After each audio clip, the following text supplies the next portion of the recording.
All right. Hey, everybody. Welcome back to the next edition of the Wisdom series. We're excited today to have Dr. Charles Lau. He's the Chief Research Officer at GeoPoll, going to be talking about some CATI surveys and improving representation. So without further ado, I'll turn it over to Charles for the presentation. Thanks for being here.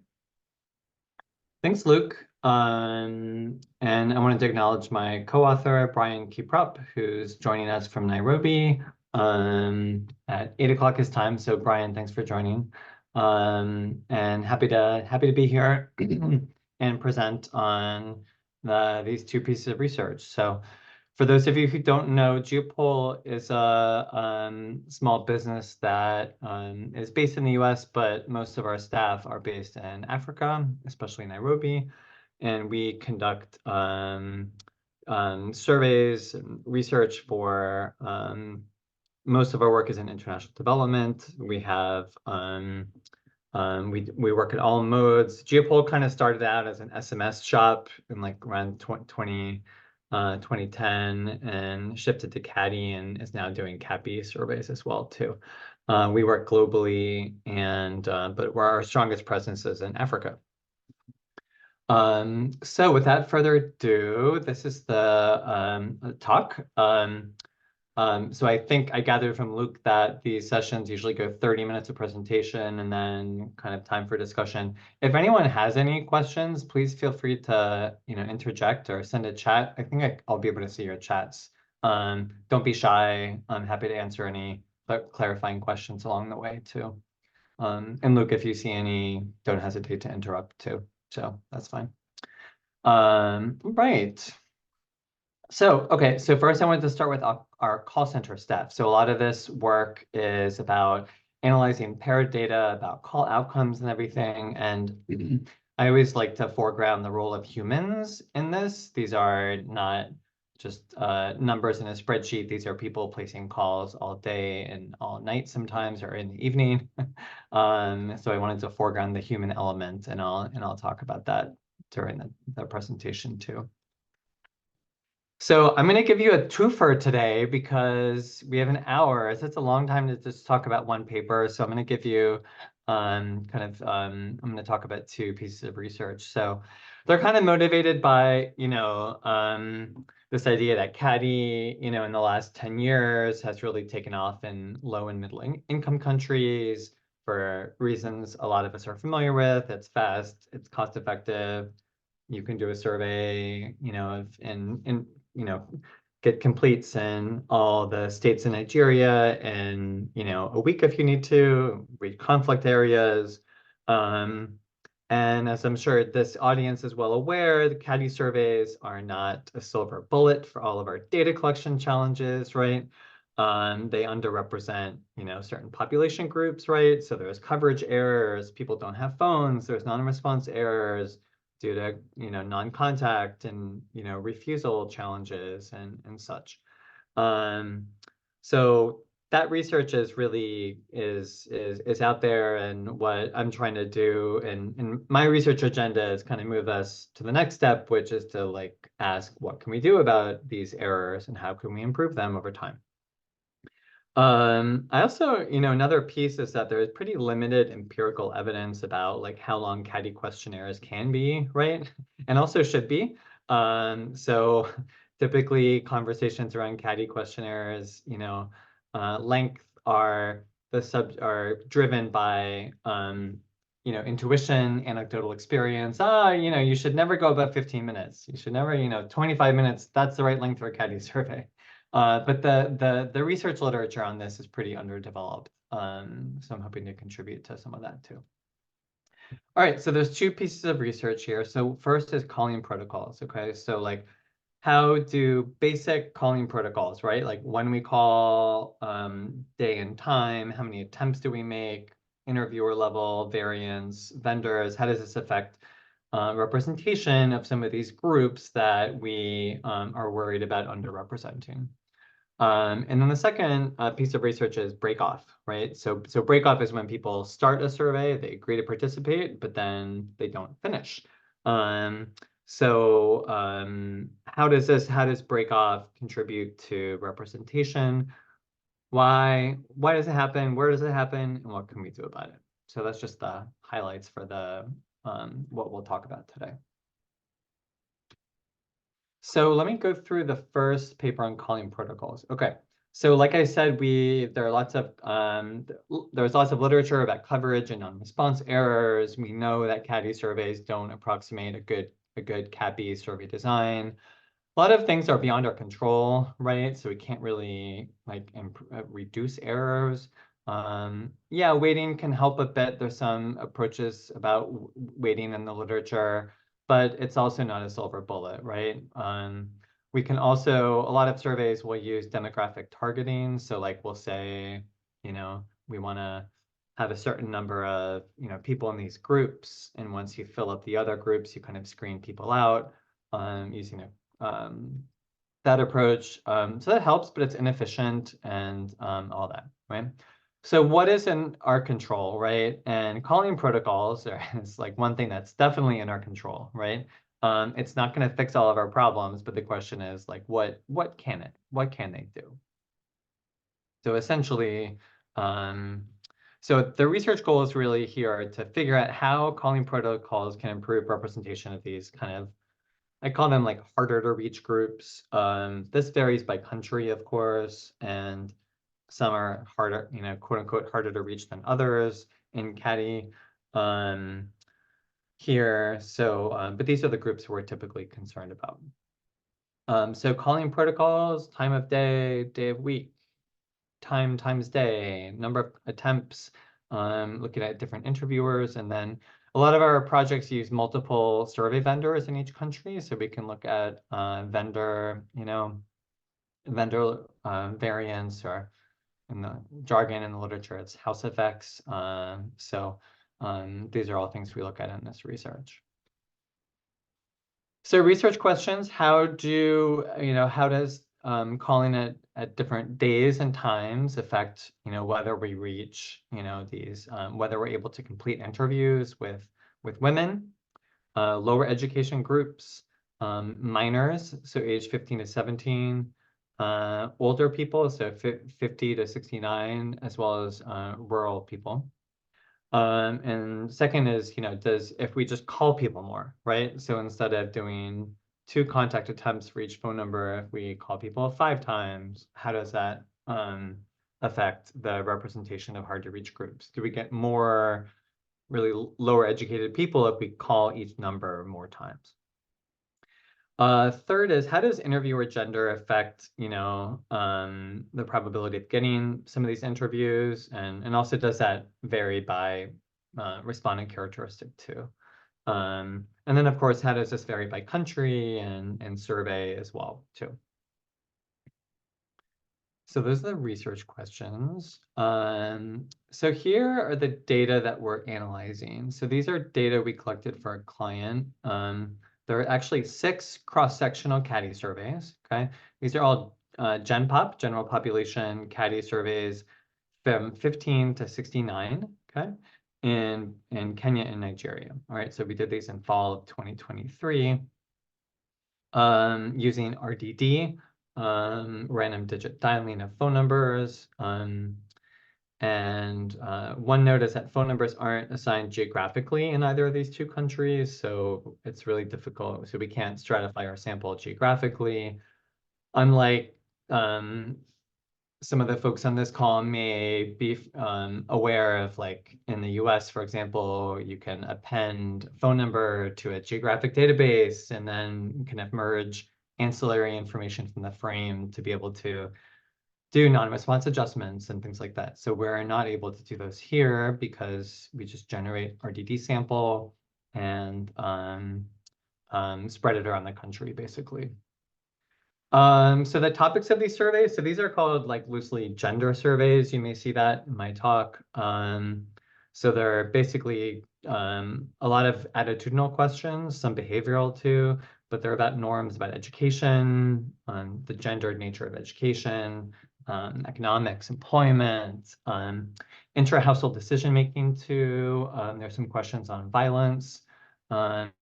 well as marriage, decision-making processes, and marital dynamics too. So we did 3 waves in each country. Okay, I use the term wave, but this really refers to the, these are cross-sectional surveys. Okay, so don't get confused by the term wave. These are not longitudinal surveys. They kind of ran at a similar time, but they're cross-sectionals. So I'm looking at waves 2, 3, and 4 in this research. The research did have demographic goals. So for analysis purposes, so we didn't just do like a natural fallout where like we called until we got to like, 8,000 completes. The client had analytic goals for certain groups. So we had those. When we reached the targets for certain groups, we started to screen people out there. One note is that this client was very was doing a lot of geographical analysis too. So we basically covered every single state in Nigeria as well as every county in Kenya. So you may be asking yourself, why are these CATI surveys? And cost is one of them, but it's also the geographical nature of it. So sometimes we think of CATI surveys as kind of like a poor substitute for face-to-face. Like we don't have enough money to do a good CAPI survey, so we might as well do a CATI survey. But in this case, it would basically be impossible for most organizations to fund CAPI surveys where we're collecting data in every state in Nigeria, for example, unless you're like the DHS or someone. So this is where CATI, does have a unique advantage and value add. So I'm going to show you results from unweighted data because we're interested in the sort of data collection process here. So my goal here is not to like represent the populations for analysis purposes, but to like use a pair of data and show how certain features of the data collection process affect the outcomes here. So we usually call like 8 a.m. to 9, to 8:59 p.m. So that's just up to 9 p.m., 7 days a week. We had a bunch of call centers. The number of call attempts varies across surveys. Most just used a few calls, mostly because of time constraints. We had to do these surveys. You'll see the ends shortly, but we had to do the surveys pretty quickly. So sometimes we accomplish that goal through doing fewer conduct attempts. And for the analysis, I limited, the analysis to interviewers who had at least 10 completes or more, because there's some within interviewer analysis here. APOR response rates are over here on the right. So they vary quite a bit from, about 7% to 23%. Oh, sorry, I have some typos here. I think that should be 12.0% actually for Nigeria Wave 4. And you'll also notice that these are quite long CATI surveys, okay?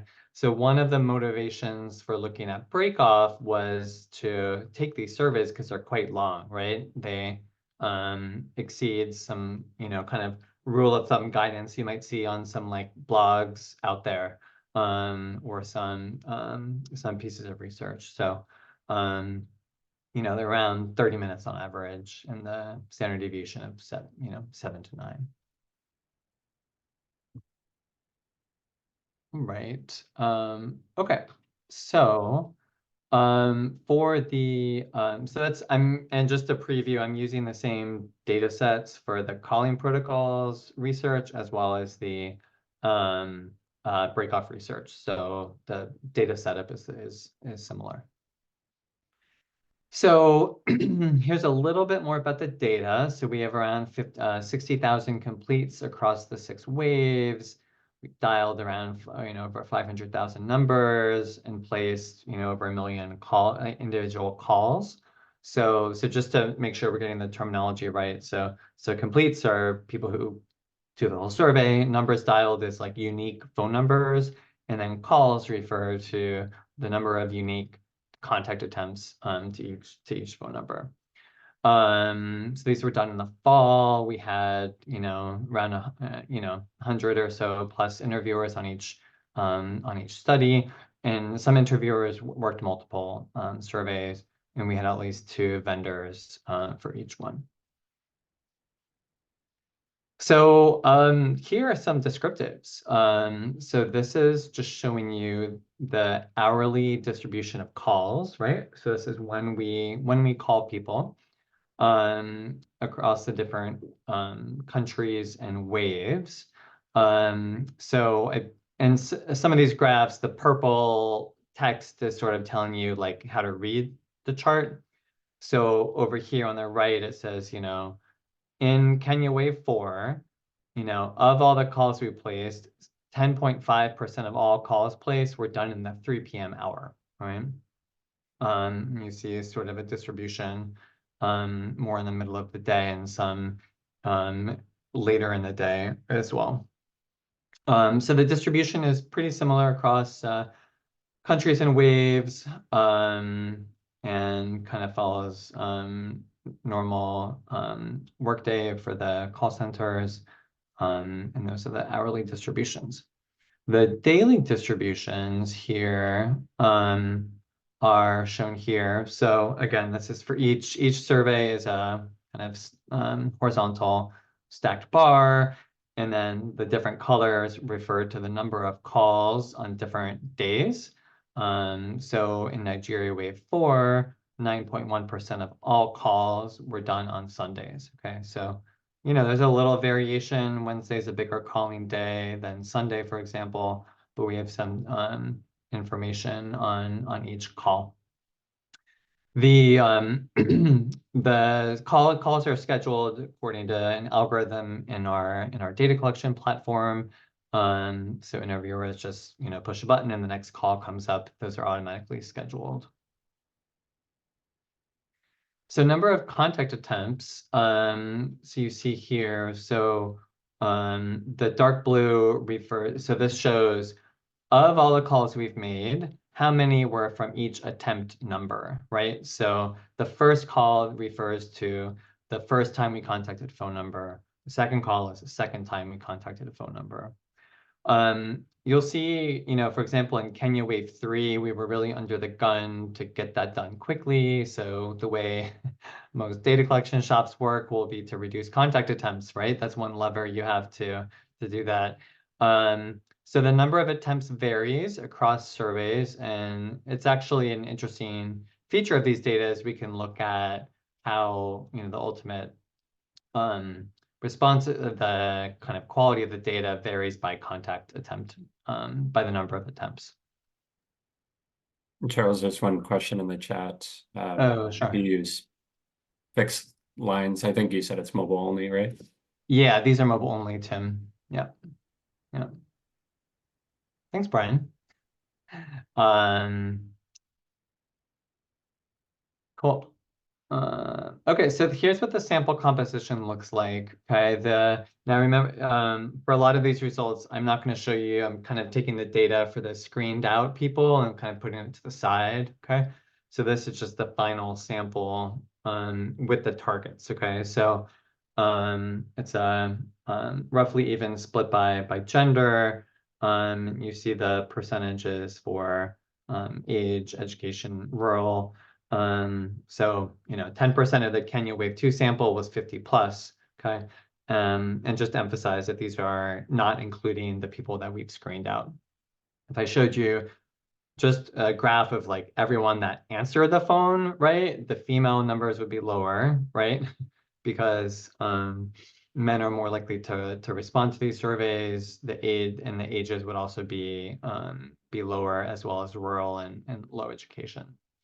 Now, the rural is based on a self-report, and so I don't love this variable. We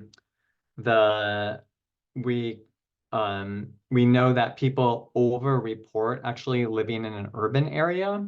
So so these numbers should actually be a little bit higher in some ways. So in future research, we're actually going to take characteristics of where they live and merge it with some other data to get some better measurement of urban rural. All right. So for the calling protocols, the data structure is here. This is just like an illustration of what the data looks like, right? So in call record analysis, you have each row of the data file is one call, okay? So the first 3 calls are to this, and this is just like some made up data just to show you if you haven't done call analysis work yet. So the first 3 rows of data file are 3 calls to the same phone number. The next 4 are 4 calls to the next phone number, etc. You have an outcome for each call as well. So I'll just show you some results here. So just fair warning, like there are a lot of results here, and I'm not expecting that everyone is going to grasp each individual result. I'm happy to share the presentation afterwards if you're interested in diving in more. But I'm hoping this can kind of give you a flavor of the types of things that you can do with this type of analysis and the insights that we have from these surveys. So, so here, this is basically, these charts are showing the percent. I'll say this slowly because sometimes it takes a while. So these charts show the percent of each calls that result in a complete with different demographic groups. Okay, so like, what does this mean? So this means that of calls in the 7 p.m. hour, okay, 1.3% resulted in a male complete, okay, and 2.9% resulted in a female complete. Okay.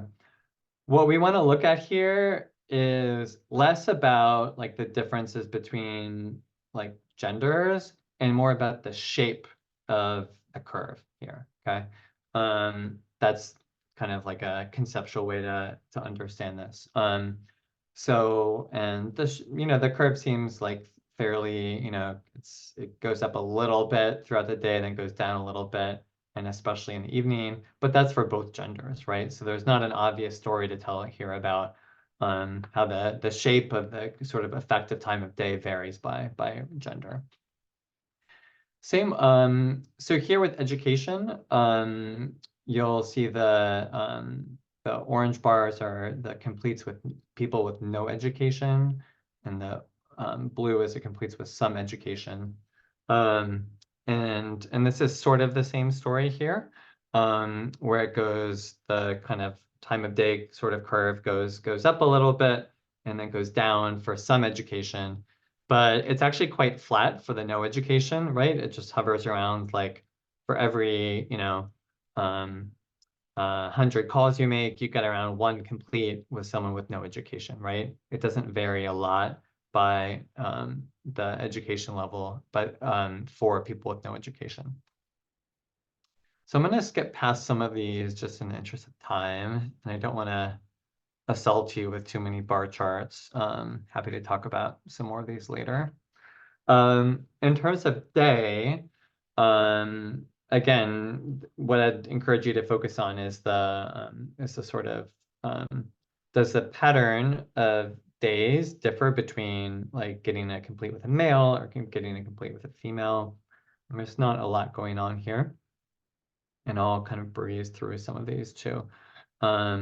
You see the rates for like for no education, for example, is for Friday is only 0.6. For Thursday, it's 1.2, right? So that's, whereas for some education, it kind of goes up, right? So it tells you, Friday is not a great day to reach people with no education in these countries. Okay. Here I'm just pooling data across the surveys. I'll skip some of these just in the interest of time.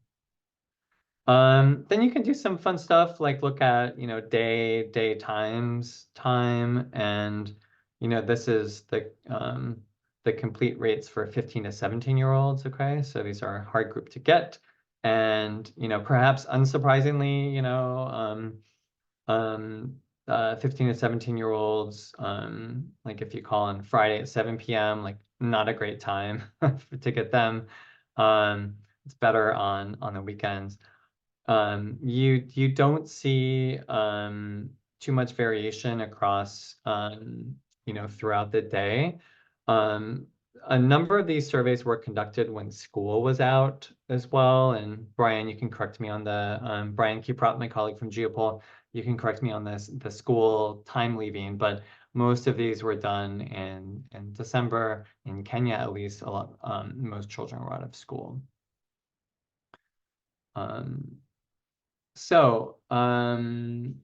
we can also look at contact attempts. Okay, so this just kind of shows that so among first calls, okay, 2.4% of first calls result in a complete with a man, but only 1% of fourth calls result in completes with a man, right? So if you're calling a number more, you're still going to get a bunch more men, but the rate is going to be lower.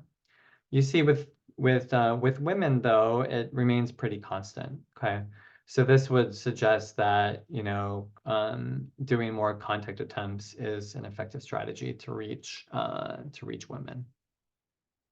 There is some variation across the countries and surveys here, but I don't want to go into all that detail because it's probably too much for this talk. So I'm going to skip this.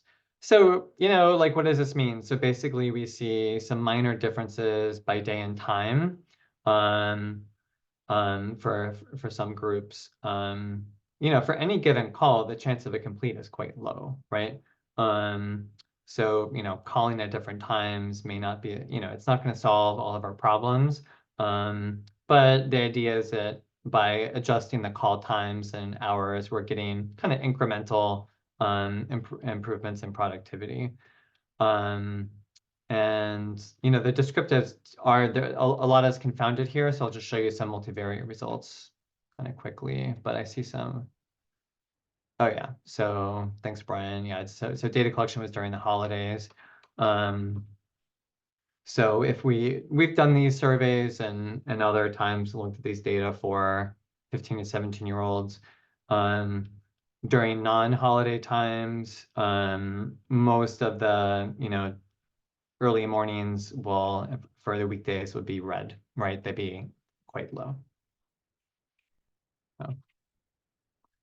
So the multivariate analysis here is, I won't go into the details because I want to move on to the Breakoff paper soon. So I'll just say we use multinomial logistic regression. Happy to have any stat-C talk later if you want to about the models. And again, I'm not going to go into the detail here, but just show you the types of things that can emerge from this kind of analysis.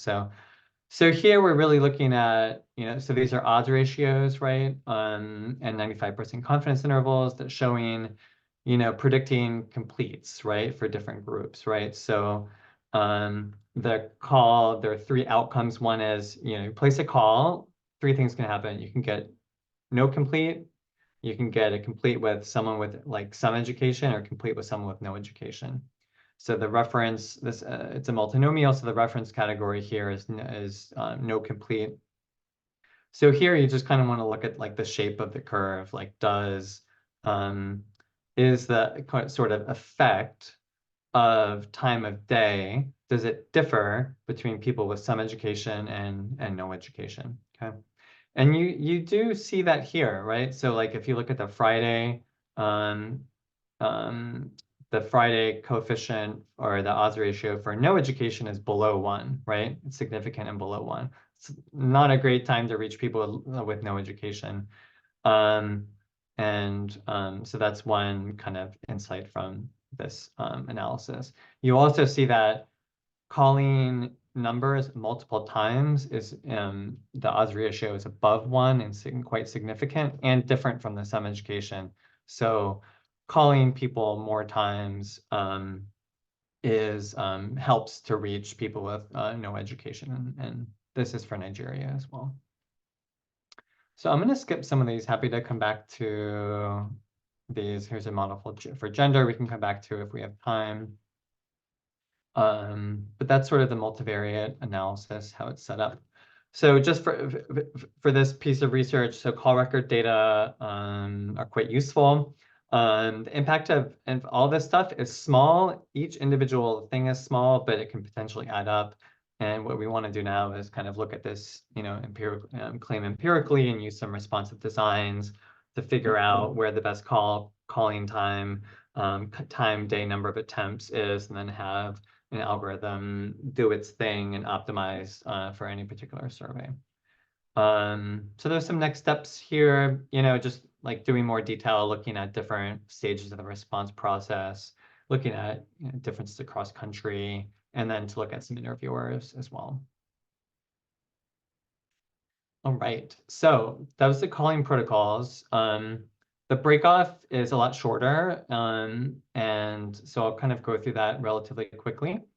So breakoff is when people start a survey but don't finish. It can happen for lots of reasons. Mostly we think it's because of respondent behavior. People hang up on us. They say they got to run, and it could also be due to call being dropped or an interviewer hanging up, but that's quite rare.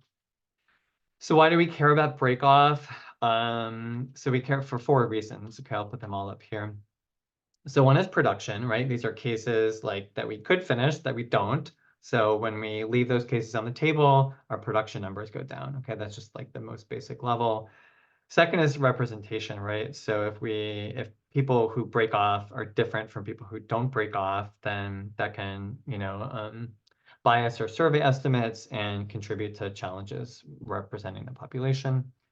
Can also help with questionnaire length, right? Like breakoff can tell you how long questionnaires can be, right?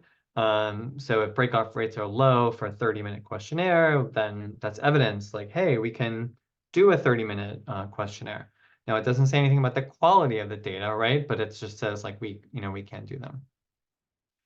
We also use questionnaire breakoff rates in our analysis to look at as a diagnostic for questionnaire issues too, right? So if some questions have high level breakoff rates at that question, it tells you something about the question too.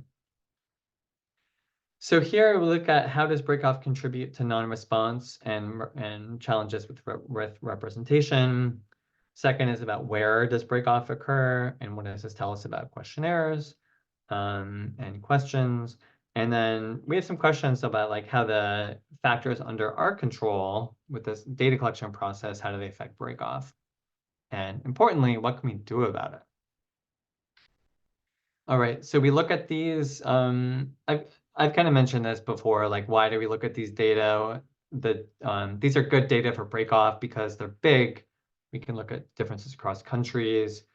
I would maybe modify this slide. I wouldn't say these questions are burdensome, but they do require thinking. Okay, these aren't like standard questions like, do you approve of the prime minister or the president, right? They make you think a little bit more. There are some sensitive content here, and they are longer than a lot of other surveys. So I'm going to show you 7 things. I'm going to treat this like a lightning talk so we can get to the Q&A. So 7 parts of the analysis here. So first I'll show you breakoff rates by the survey.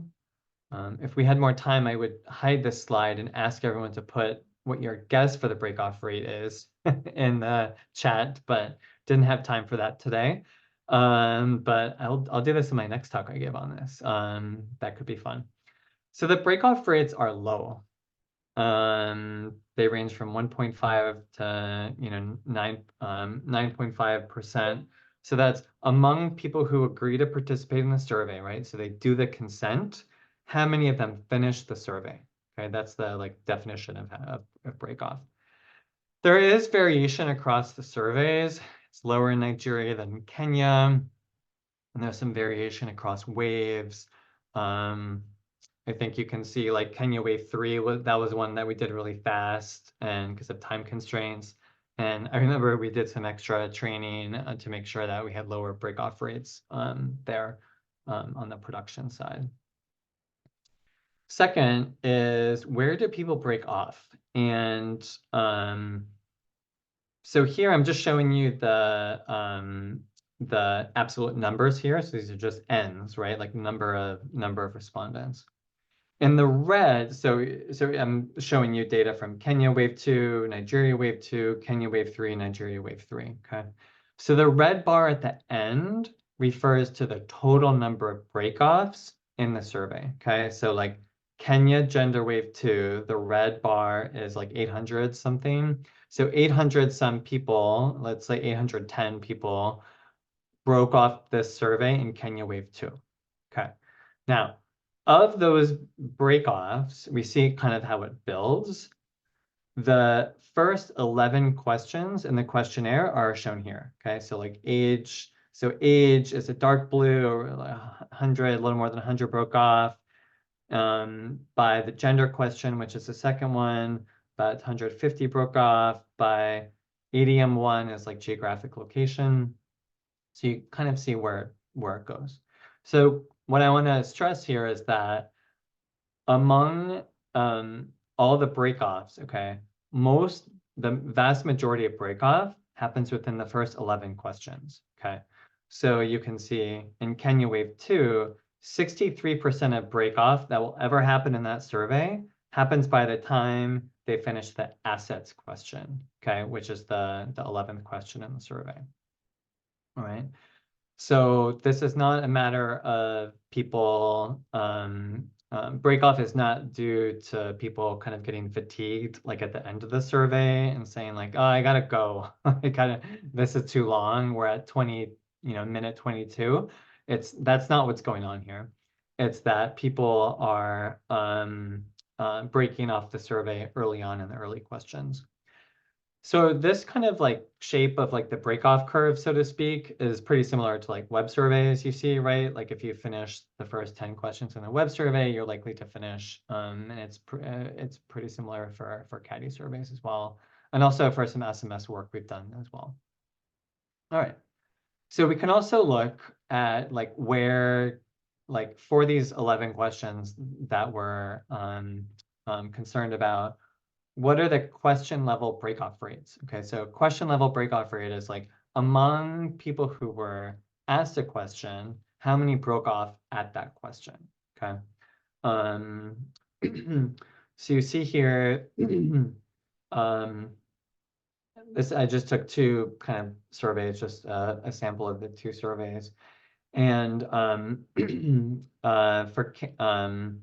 so this shows like, and for the town question, among those that were asked town in Kenya wave 2, just 0.4 broke off at the survey.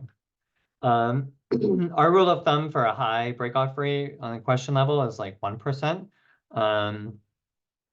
Some of them have higher, like age in Kenya wave 2, 1.5% broke off. Remember, that's the first question there too. So, this could reflect basically like people are almost refusing to do the survey. It's just the first question.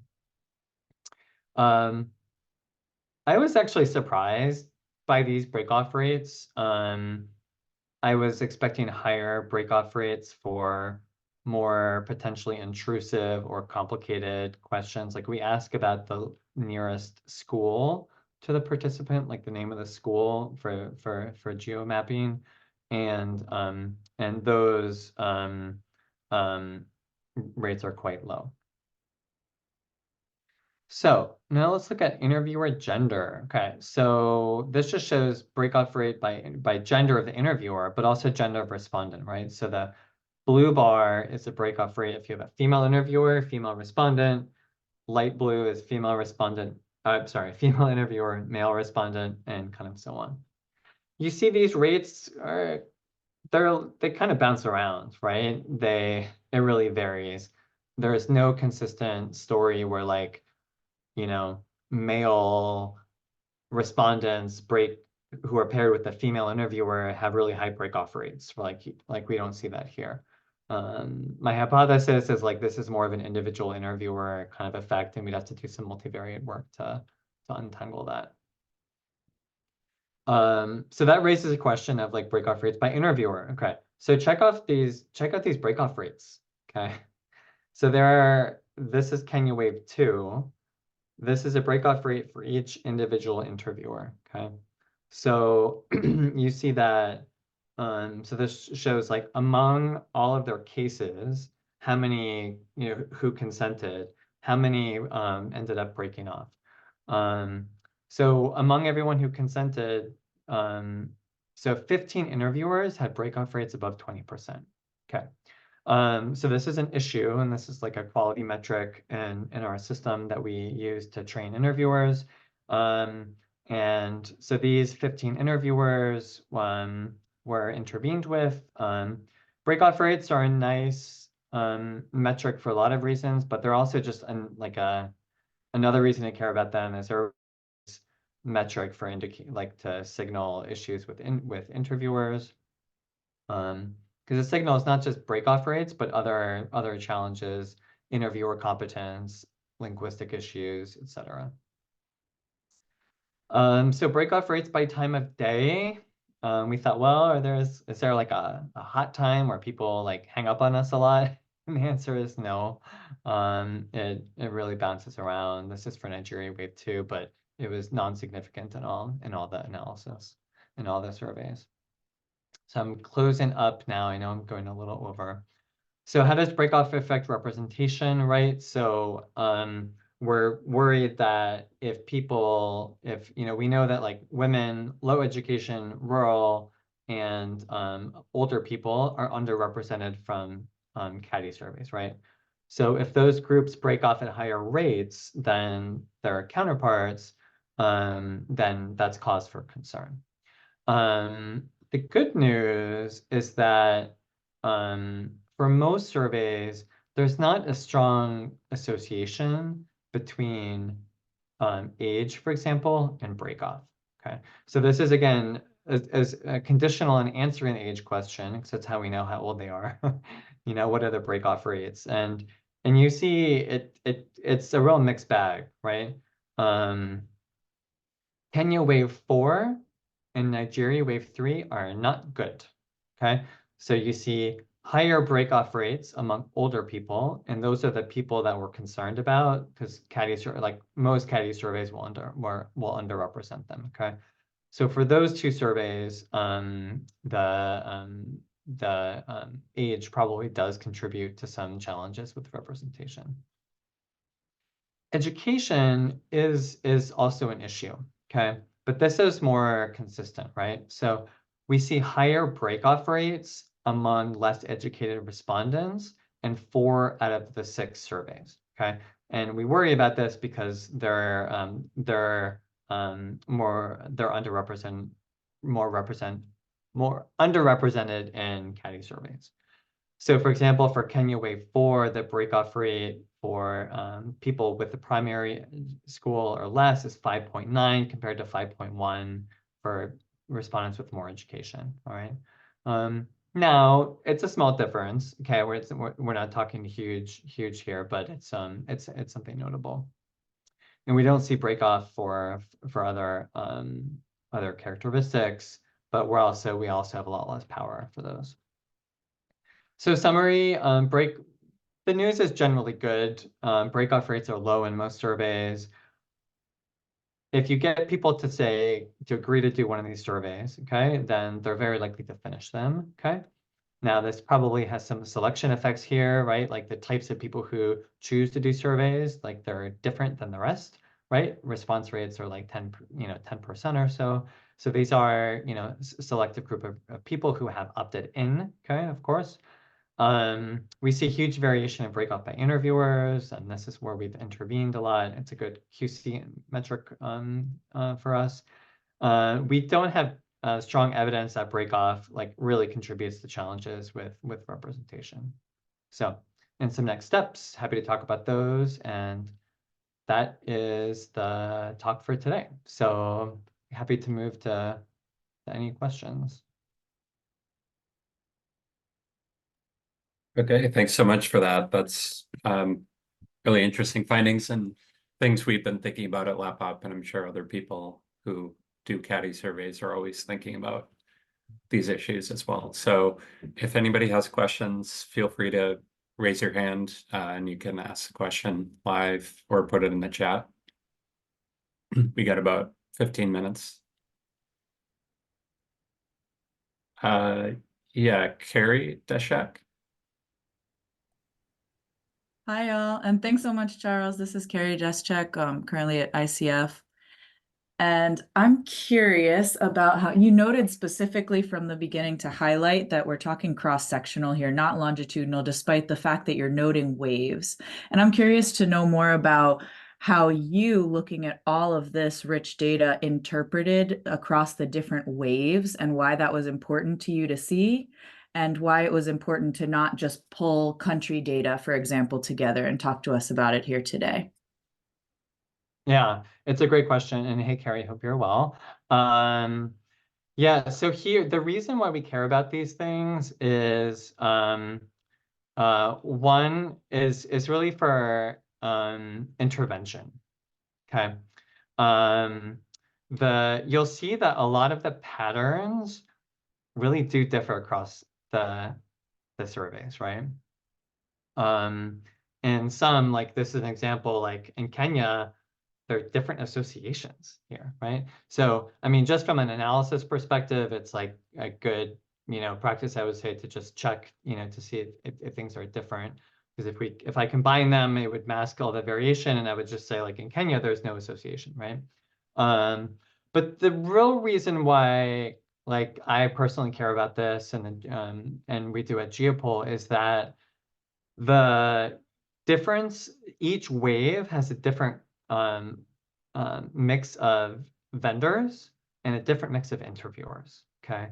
And a lot of these patterns we see across waves of the survey, or just like rounds of the survey, are due to the differences in interviewers, okay, that we see. So, I showed like this chart here, like these are the interviewers on the left with the high breakoff rates, like we've intervened with them in these surveys and there. So I look at stuff on a survey level almost always instead of combining, because I really want to know what's driving the survey differences, especially from a quality perspective. So Carrie, does that kind of get at your question? Absolutely. Yeah, thanks, Charles. It sounds like clearly for use for adaptive management during. And I'm Yeah. not sure how far apart in time or space these waves were. Did you mention that? I might have missed it. Yeah, sorry, there's like a zillion numbers on these slides. But yeah, they're done at basically at the same time. Oh, okay. Yeah, but Yeah. really interesting to note different vendors, different interviewers. So naturally, you'd be interested in seeing those differences. Although I would imagine for some purposes, you are still combining these waves and looking at something at a country level to give overall country results of said survey, right? That's right. That's right.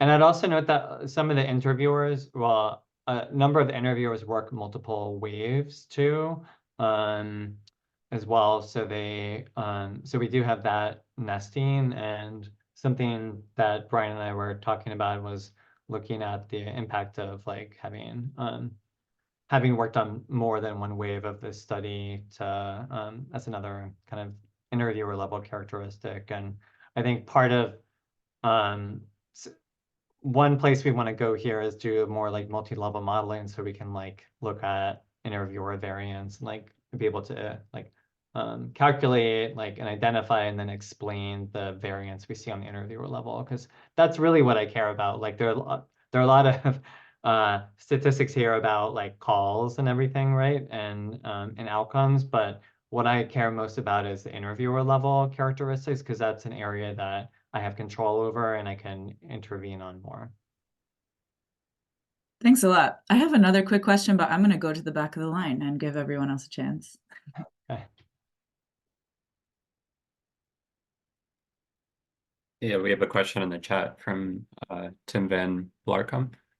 Is there any filtering or pulsing of the sample going on to identify working telephone numbers before fieldwork? If so, any concerns about false filtering results biasing achieved demographics? Yeah. Yeah, it's yeah, so these are the numbers are um put through a database to remove numbers that are unlikely to be working. are there false filtering effects, and how does that affect these results? I actually don't know the answer to that question, so I'll look into it, but it's a good question, Tim. Okay, Kevin Mudavadi. Thank you very much, Dr. Lau. This is a great presentation. I would like I'd just like to say that it's very nice to be in a presentation where someone talks about reaching out to respondents outside major cities, what you do urban, rural. I'm just curious about what happens when you proceed to the level of analysis about these breakoffs. At what point do you say that this does not proceed to the analysis, or this response doesn't proceed to the analysis? At what point does that come out?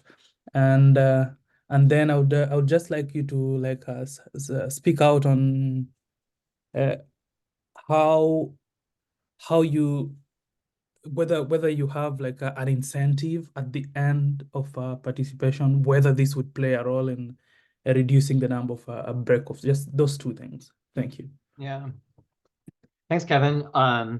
So all the breakoffs are excluded from most analyses of these data,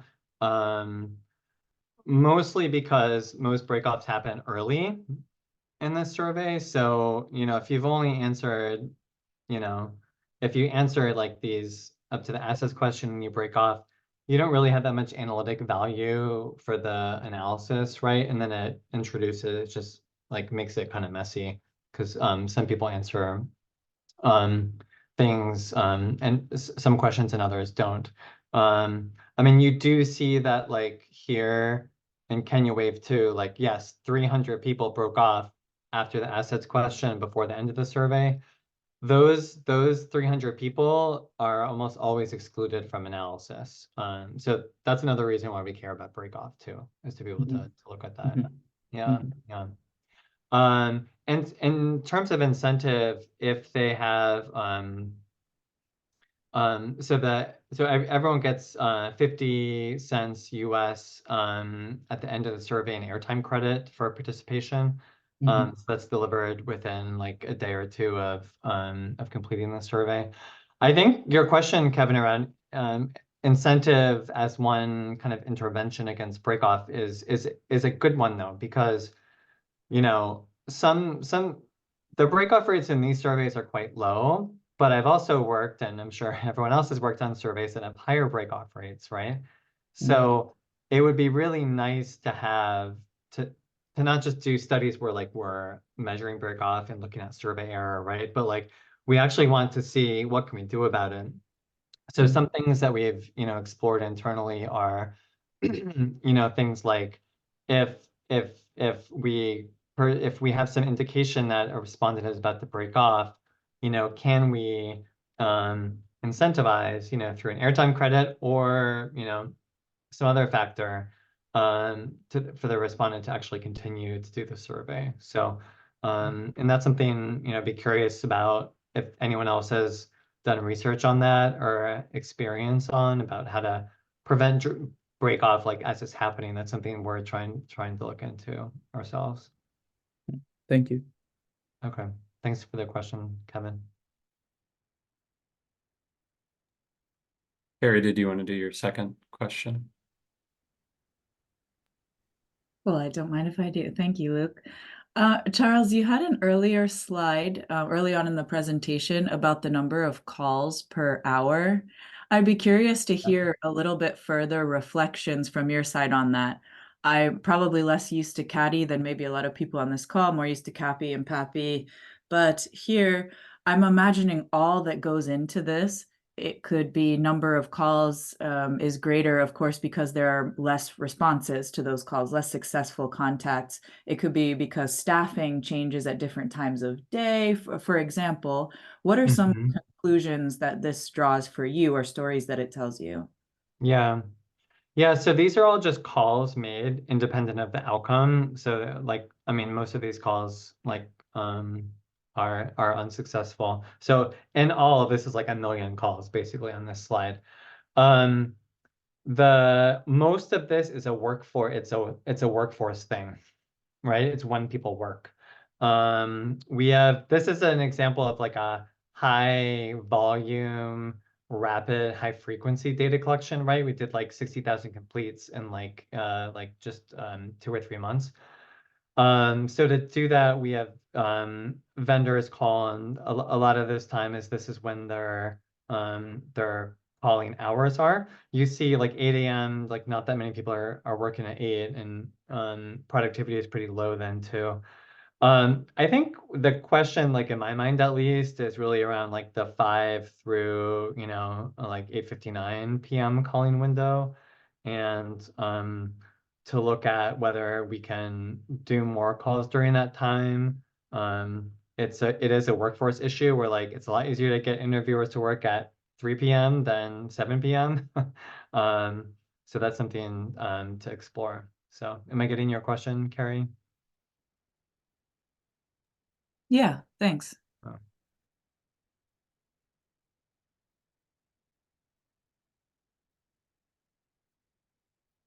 Okay. Hey Daniel, I see your question here. I'll just read that to the group. So, have you thought about the possibility of moving some SES questions towards the end of the survey? In LAPOP, some SES questions are sensitive, so that may contribute to breakoff. And yeah, that's a good question. I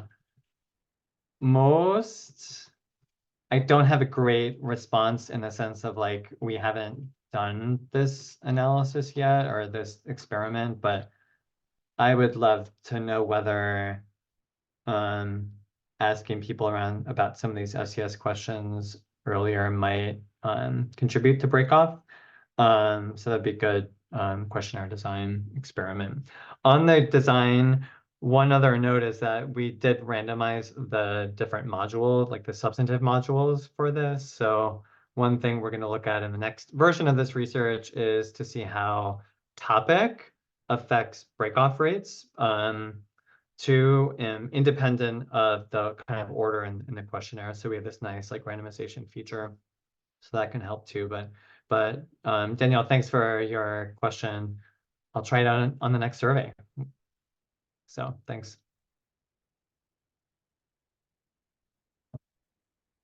I had one question about the analysis strategy. So how are the quotas specified and how are they implemented? Like, if the person calls and the respondent doesn't fill the quota, is that counted as a unsuccessful interview?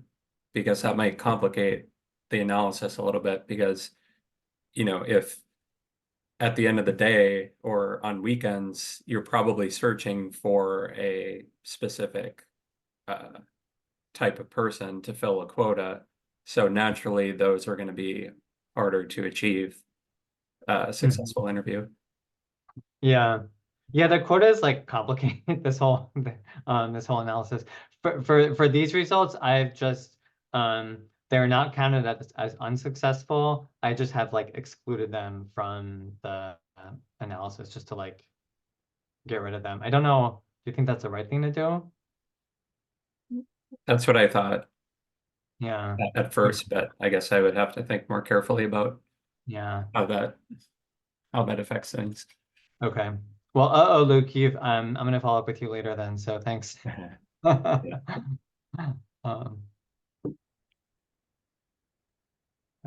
Okay, so we hit the hour. So thanks so much, Charles, for presenting this interesting research.